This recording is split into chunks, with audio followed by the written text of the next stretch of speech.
आप पर मुकदमा दर्ज हुआ है, पहले उस पर आपका क्या रिएक्शन है? अपनी जो घटना घटी है, ये पुलिस प्रशासन इसका ज़िम्मेदार है। इसने खुद घटना को अंजाम दिया है। एक जो आवाज़ है मुसलमानों की, उसको दबाने के लिए, और उसके साथ साथ कि मैं अपने क्षेत्र के लोगों की कोई मदद नहीं कर सकूं, इसलिए इन्होंने मेरे खिलाफ मुकदमा दर्ज किया है। आपकी वीडियो फुटेज भी है, फ्लाइट टिकट्स भी हैं आपके पास सारी? 100% है वहाँ पर। 5 लोगों की मौत हुई है। अभी हम प्रशासन के कुछ अधिकारियों के बयान सुन रहे थे। उनका कहना है कि पुलिस की गोलियों से उनकी मौत नहीं हुई है। उनका भी ये गंभीर आरोप है। उन्होंने कहा कि छतों से फायरिंग हो रही थी। कैसे होगी ओमद? क्योंकि उन्होंने तो जो है पुलिस की गोली के साथ, सरकारी असलों के साथ प्राइवेट असले लेकर के आए थे। पुलिस के अधिकारी प्राइवेट असलों से इन्होंने गोलियां चलाई हैं। कैसे चलेगा ये? क्या मैसेज जाएगा? हिंदू मुसलमान आपस में नहीं लड़ रहे, लेकिन ये जो सरकार है शासन सिस्टम को आगे लाके, तन को आगे ला करके जो है नुकसान पहुंचाना चाहती है। जनता पत्थरबाजी करती तो पहले दिन जब सर्वे हुआ, पहले दिन क्यों पत्थरबाजी नहीं हुई? वो वीडियो दिखाऊं पुलिस की? आपने देखी है वीडियो? मैंने देखी है। नहीं, पुलिस के पत्थर मारते हुए देखा आपने? नहीं, पुलिस खुद गोली चलाते वो हुए भी, नहीं, पत्थरबाजी करते हुए भी, लाठी चलाते जो हुए भी। पुलिस पत्थर चला रही है।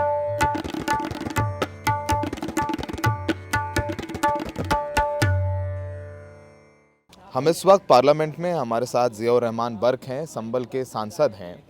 इन पर भी मुकदमा दर्ज हुआ है। रविवार को जो संभल में हिंसा हुई है उसमें 5 युवकों की मौत की पुष्टि हो गई है। मुकदमे 7 दर्ज हुए हैं। 500 से ज़्यादा लोगों के खिलाफ मुकदमे हुए हैं और बर्क साहब के भी खिलाफ मुकदमा दर्ज है कि उन्होंने लोगों को उकसाया, पत्थरबाजी करवाई और पत्थरबाजी करवाने के बाद पुलिस के वाहनों को फूंका गया और पुलिस पर हमला करवाया गया। बर्क साहब, पार्लियामेंट में आप थे अभी, आप राष्ट्रीय अध्यक्ष समाजवादी पार्टी अखिलेश यादव का भी बयान हमने सुना। आप पर मुकदमा दर्ज हुआ है, पहले उस पर आपका क्या रिएक्शन है? सीधा रिएक्शन ये है कि ये अपनी जो घटना घटी है, ये पुलिस प्रशासन इसका ज़िम्मेदार है। इसने खुद घटना को अंजाम दिया है, और इसको छुपाने के लिए, अपनी नाकामी को छुपाने के लिए, और किस प्रकार एक जो आवाज़ है मुसलमानों की, उसको दबाने के लिए, और उसके साथ साथ कि मैं अपने क्षेत्र के लोगों की कोई मदद नहीं कर सकूं, इसलिए इन्होंने मेरे खिलाफ मुकदमा दर्ज किया है। और जब मैं घटना के दिन वहाँ संभल तो दूर की बात है, प्रदेश में ही मौजूद नहीं हूँ, तो क्या मतलब बनता है मुकदमा दर्ज करने आप का? कहाँ थे रविवार को? बेंगलोर में all India Muslim personal law board की बैठक अटेंड करने गए था। आपकी वीडियो फुटेज भी है, फ्लाइट टिकट्स भी हैं आपके पास सारी? 100% है वहाँ पर। मतलब टिकट्स भी हैं वहाँ पे। जहाँ मैं बेंगलोर में था, वहाँ के मौजूदगी भी है मेरी, वहाँ के फ़ोटोज़ भी हैं। वहाँ पे मैंने अटेंड की है meeting all India Muslim personal law board की। लेकिन अफसोस की बात है, जिसकी लाठी उसकी भैंस। कानून को, संविधान को दरकिनार कर करके जिस प्रकार से यहाँ पर शासन चलाया जा रहा है, जिस प्रकार पुलिस प्रशासन को छूट दी गई है, और जिस प्रकार वो इस प्रकार संभल जो सुकून से चल रहा था, उसको उन्होंने आग में झोंकने का काम किया है। मैं चाहता हूँ उन अधिकारियों के खिलाफ हत्या का मुकदमा दर्ज हो और उन लोगों को सलाखों के पीछे भेजना चाहिए। 5 लोगों की मौत हुई है। अभी हम प्रशासन के कुछ अधिकारियों के बयान सुन रहे थे। उनका कहना है कि पुलिस की गोलियों से उनकी मौत नहीं हुई है। उनका भी ये गंभीर आरोप है। उन्होंने कहा कि छतों से फायरिंग हो रही थी। कैसे होगी ओमद? क्योंकि उन्होंने तो जो है पुलिस की गोली के साथ, सरकारी असलों के साथ प्राइवेट असले लेकर के आए थे। पुलिस के अधिकारी प्राइवेट असलों से इन्होंने गोलियां चलाई हैं। अब प्राइवेट असलों से अगर आप ये पुलिस, मैं वही तो कहना होगा, ये रक्षक भक्षक बन जाएंगे तो कौन संभालेगा इस कानून व्यवस्था को? क्या होगा इस प्रदेश और देश का? क्या होगा इस आज़ाद, जो मुल्क को आज़ाद कराया था, आने वाले समय में कैसे चलेगा ये? क्या मैसेज जाएगा? हिंदू मुसलमान आपस में नहीं लड़ रहे, लेकिन ये जो सरकार है शासन सिस्टम को आगे लाके, तन को आगे ला करके जो है नुकसान पहुंचाना चाहती है। बर्क साहब, पुलिस का बयान है कि वहाँ पर सुबह 6:30 बजे पहुँचे सर्वे करने के लिए, भीड़ इकट्ठा हुई, पत्थरबाजी शुरू कर दी, आगजनी की, भीड़ में लोग पत्थरबाजी कर रहे थे। ऐसा क्यों हुआ? अगर जनता पत्थरबाजी करती तो पहले दिन जब सर्वे हुआ, पहले दिन क्यों पत्थरबाजी नहीं हुई? जब पहले दिन जब ये एकदम से सब लोगों के लिए, दूसरे सर्वे में तो कोई एकदम नया नहीं था, पहले सर्वे में तो एकदम से नया था, पहले दिन पत्थरबाजी क्यों नहीं हुई? पहले दिन क्यों आगजनी नहीं हुई? क्योंकि मैं भी वहाँ मौजूद था, लोग इस चीज़ को नहीं करना चाहते थे। जुमे के दिन आपने नमाज से रोका लोगों को, क्यों पत्थरबाजी नहीं हुई? क्योंकि मैं भी वहाँ मौजूद था, लोगों ने इस चीज़ को अंजाम नहीं दिया, और पुलिस अंजाम और प्रशासन इस घटना को अंजाम देना चाहता था।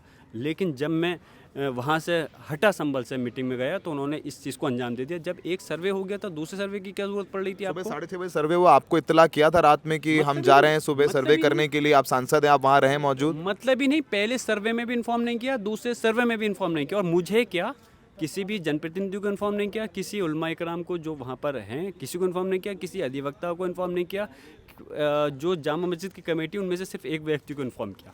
अब आप क्या करेंगे, फ्यूचर एक्शन क्या है? आप गिरफ्तार भी हो सकते हैं। फ्यूचर एक्शन मेरा ये है कि मैं सांसद हूँ, सांसद होने के नाते मैं पहले एडजॉर्नमेंट मोशन के तहत मैंने नोटिस दिया है, आज सुनवाई नहीं हुई, परसों को डालूंगा। आज अखिलेश यादव जी के साथ में मिलकर के स्पीकर साहब से हम मिले हैं और हमने मांग की है कि उन अधिकारियों को खिलाफ हत्या का मुकदमा दर्ज होना चाहिए और उनको जेल की सलाह को पीछे भेजना चाहिए, जिन्होंने संभल के अंदर 5 लोगों की हत्या की है और संभल को आग में झोंकने का। आखिरी सवाल, पुलिस ने जनप्रतिनिधियों नेताओं के जाने पर भी रोक लगाई है। पुलिस की इजाजत लेकर के अंदर जा सकते हैं जनप्रतिनिधि। यहाँ तो चंद्रशेखर को भी रोक दिया गया है, उनको भी डिटेन किया गया है। आपका पता नहीं, आप तो नामजद मुकदमा हो गया है, आप तो गिरफ्तार भी हो सकते हैं। इसे अघोषित इमरजेंसी है।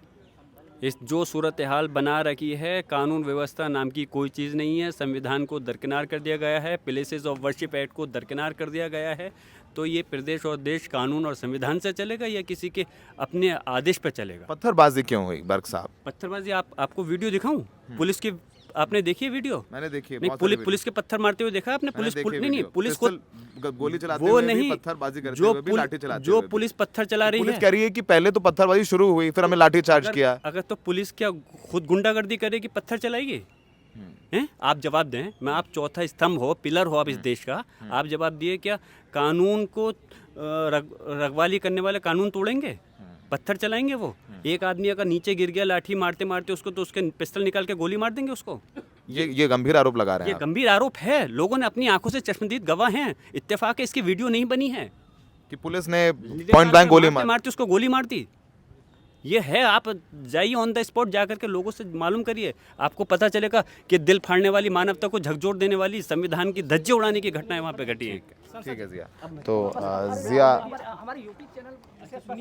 बर्क साहब जो सांसद हैं संभल से, उनका कहना है कि संविधान की हत्या हुई और संविधान की हत्या होने के साथ साथ पुलिस ने बर्बरता की, पुलिस ने कानून व्यवस्था बिगाड़ी। एक बार सर्वे 19 नवंबर को हो चुका था, तो दोबारा सर्वे क्यों किया गया? बर्क के खिलाफ भी मुकदमा दर्ज हुआ है और आरोप है कि उन्होंने हिंसा भड़काई, लोगों को उकसाया ताकि वो पुलिस वालों पर पत्थरबाजी करें और पुलिस वालों पर हमला करें। बर्क साहब का कहना है कि वो थे ही नहीं, वो बेंगलोर में थे, उनके पास फ्लाइट टिकट्स हैं, वीडियोग्राफी है, वो एक महत्वपूर्ण बैठक में गए थे। अब देखना होगा कि आगे किस तरीके से पूरा मामला जाता है। पार्लियामेंट 27 तारीख को वापस होगी। वो कह रहे हैं कि उन्होंने एडजर्नमेंट मोशन मूव किया है। बर्क चाहते हैं कि पार्लियामेंट में जो संभल में हुआ है उस पर चर्चा की जाए। क्या लोकसभा के सभापति उनका एडजर्नमेंट मोशन स्वीकार करेंगे और चर्चा होगी संभल के मामले में? तमाम बातें हो रही हैं, लेकिन 100 बात की एक बात यह है कि वीडियोस हैं और पत्थरबाजी पुलिसकर्मियों पर जस्टिफाई नहीं की जा सकती। लेकिन सबसे बड़ा सवाल ये है कि 19 तारीख को जब पिटीशन लगाई गई और जो 300 साल पुरानी मस्जिद है जो कि ASI द्वारा संरक्षित है, ये कहा गया कि ये मस्जिद नहीं, इसके अंदर हरिहर मंदिर है। कोर्ट ने उसी दिन सुनवाई की पहली बार और बिना दूसरे पक्ष को सुने, बिना दूसरे पक्ष को नोटिस दिए, कोर्ट कमीशन द्वारा वीडियोग्राफी के जरिए सर्वे कराने के आदेश दे दिए। सवाल खड़े हो रहे हैं कि आप बिना दूसरे पक्ष को सुने बिना ये आदेश कैसे दे सकते हैं। इसके अलावा वीडियो फुटेज ये भी दिखाते हैं कि जब विष्णु शंकर जैन जो अधिवक्ता हैं, उन्हीं के द्वारा पिटीशन लगाई गई कि वो जामा मस्जिद नहीं है, हरिहर मंदिर है, जब वो अंदर जा रहे हैं तो उनके पीछे एक भीड़ है जो जय श्री राम के नारे लगाते हुए अंदर जा रही है। ऐसे संवेदनशील मामले में मस्जिद के इर्द गिर्द या मस्जिद के समीप धार्मिक नारे पुलिस ने कैसे लगाने दिए? पुलिस खुद वीडियो फुटेज में गोलियां चलाते हुए नज़र आ रही है। अब उनका कहना है कि ये जो प्रदर्शनकारी थे, पत्थरबाजी करने वाले थे, वो गोलियां चला रहे थे, आपस में छतों से गोलियां चल रही थीं, उनकी गोलियों से हो सकता है कि उनकी मौत हो। ये सब कुछ अभी जो बाकी जांच होगी उसमें सामने आएगा, लेकिन आरोप प्रत्यारोप लग रहे हैं। बीजेपी का कहना है कि कोर्ट द्वारा सर्वे के आदेश थे और वहाँ पर भीड़ ने कानून व्यवस्था खराब करने की कोशिश की, पुलिस वालों पर हमला किया, पत्थरबाजी की, पुलिस वाले भी घायल हैं। ये सब सारी तमाम बातें हो रही हैं। आरोप प्रत्यारोप चलते रहेंगे, लेकिन 5 युवाओं की मौत हुई है। परिवार वालों के बयान है कि एक युवा की मां का भी बयान बहुत वायरल है। नसीम की मां का वो कह रही हैं कि उनका बेटा बाजार सामान लेने गया था और वहां पर उसकी हत्या कर दी गई, वो पत्थरबाजी नहीं कर रहा था। हमेशा जब ये दंगा फसाद होता है तो गरीब आदमी उसकी चपेट में आते हैं, उनकी मौत होती है और फिर आरोप प्रत्यारोप का दौर जारी रहता है। मरने वाले वापस नहीं आते। राजनीति होती थी, होती है और होती रहेगी। सहयोगी शायन के साथ सौरभ शुक्ला।